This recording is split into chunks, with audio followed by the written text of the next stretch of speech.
One of the biggest concerns I hear from landscape designers who are currently hand rendering but want to move to a more digital workflow is that they're afraid that they're going to lose that hand-drawn look when they move to drawing on an iPad.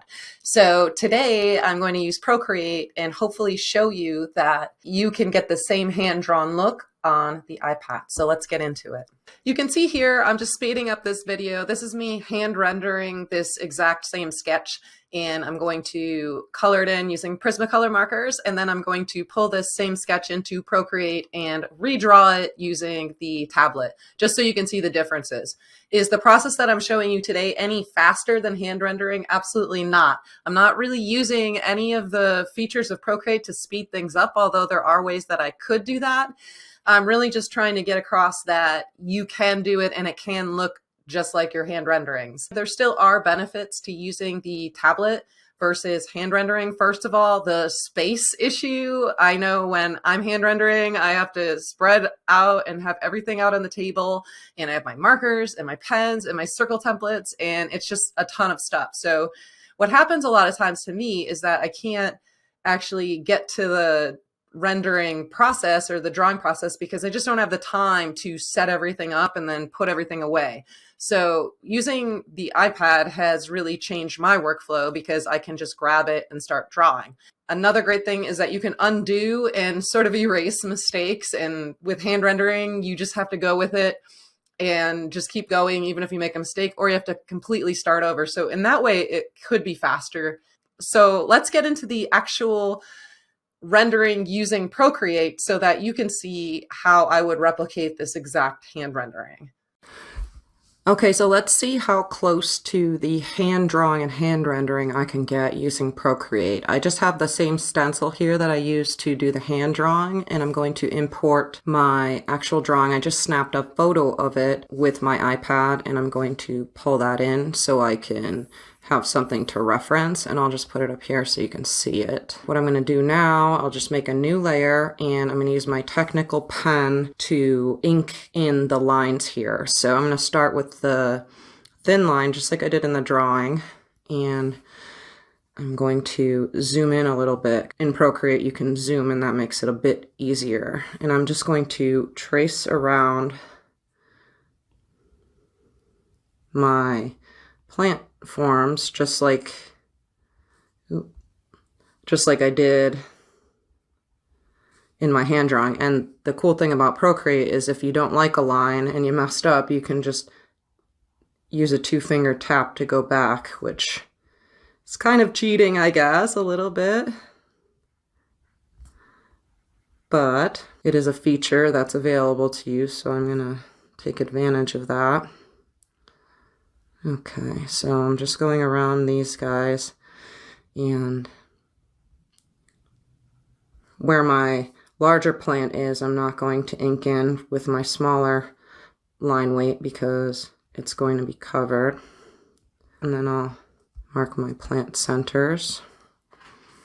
Yeah, that one was a little too big, so I'll go back and redo. And then here, I did the same thing. I just kind of traced around these like so. And there are easier ways to do this in Procreate and to create nicer lines, but the goal of this video is to show you that you don't need to lose that hand-drawn look when you're using a tablet, that you can actually make it match your hand-drawn because you're the same person, whether you're drawing on a tablet or on paper. So the look and feel of your design is going to be the same no matter what you use. And that's the purpose of this video. And if you're interested in learning more about Procreate and how to use it as a landscape designer, I do have a course called Great at Procreate. I will leave a link to that in the description below. Back to this video, I am just creating the little hash lines around my plant forms here. So all I'm doing is digitally drawing the same way that I would on paper. There's no difference. I'm not really using any of the features of Procreate other than the undo because it's super handy to have that. And I'm just gonna see how closely I can really get this to look.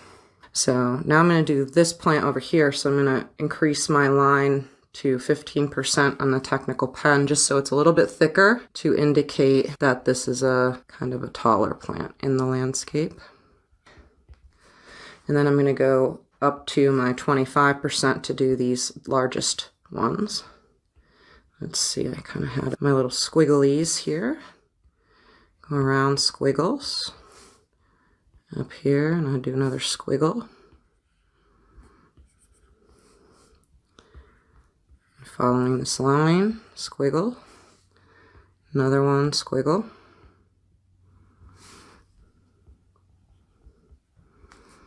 So I'm lifting the pen up and down as I go. You don't have to make it a solid, straight pass the whole time that you're going. You can kind of stop, just like you would with a pen. Same thing.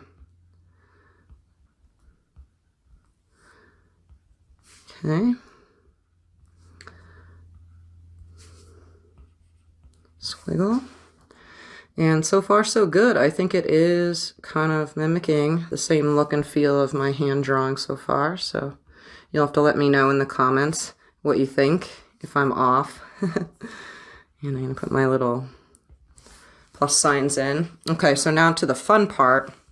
I'm going to go back into my layers. I'm just going to hide my stencil because I don't need that anymore. And I'm going to make a new layer, and I'm actually going to pull that underneath so that my ink lines are above. So this layer is going to be my color layer. And I'll show you how I would do the coloring in this. I have a brush that I've created. It's called Alcohol Marker Amy, and if you want this brush, I'll put a link to that in the description below where you can grab it and download it for free.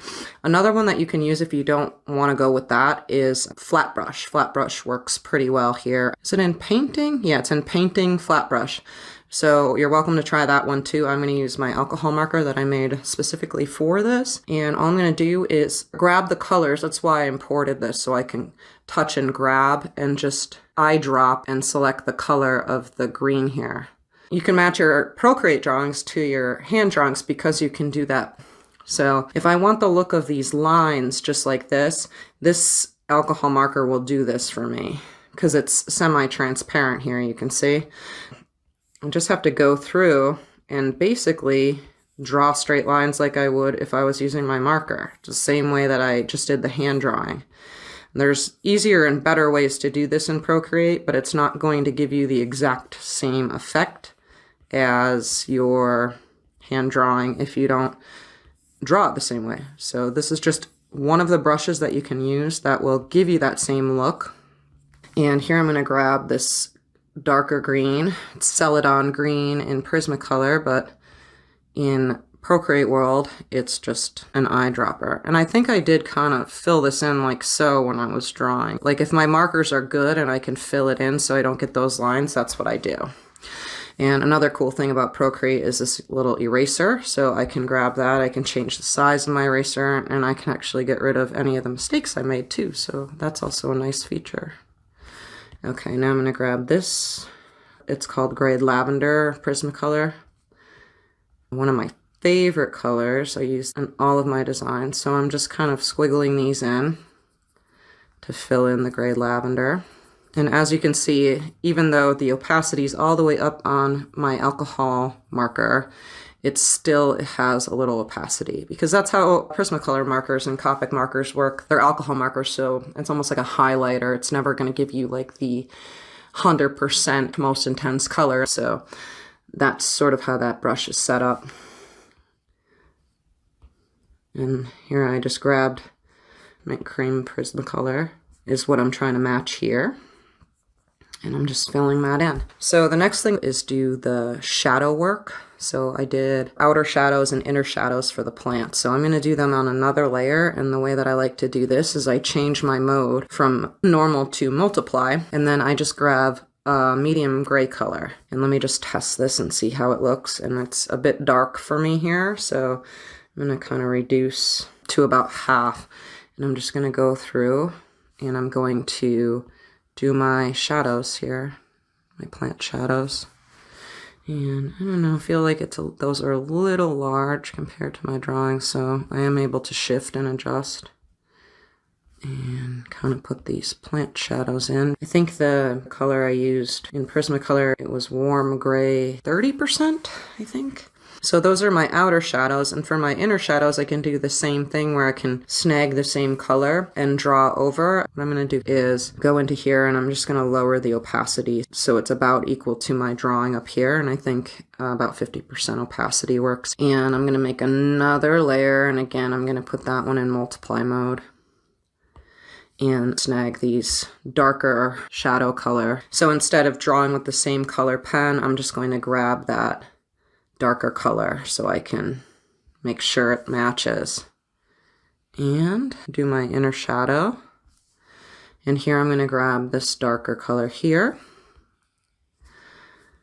And I'll grab my darker lavender and I'll do my inner shadows here. And my mint cream, again, I grab like the darkest that I can swatch. And I'm going to do it here. So that's pretty much it, and here's the comparison between the two. I think if you didn't just watch me draw this, that it would be really difficult for you to tell which one was hand-drawn and which one was done in Procreate. And like I said, I do have a course that goes really in depth, so if you need more step-by-step instructions on how to design a landscape plan using Procreate, definitely check out the link in the description below. And I'll see you over in the next video.